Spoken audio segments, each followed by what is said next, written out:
Right guys, down at La Mata Beach today. It's had a bit of storm damage. As you can see, the top layer has been taken off. You can see all this stone and stuff, where normally it's all well and truly sandy.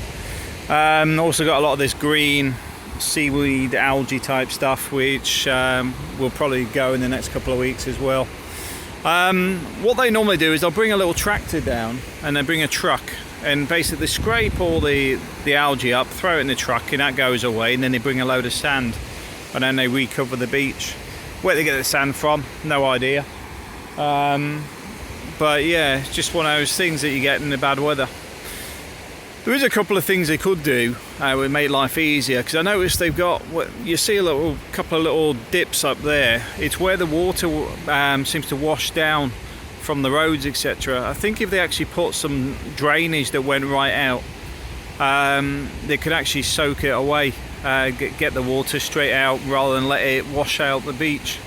You know, if they took it a bit further out, took a channel out. But hey, I'm not a sewer engineer, so I'm not 100% on that drainage, but I do think cutting it off a bit early is why you end up with all the sand washing away on a couple of bits up there. But this is where the water actually comes right up and takes all this away. But like I said, they'll fill all this back in again. There's been some people mention about what about some of these houses, will they get washed away? The water doesn't go that high. As you can see, the boats are always here.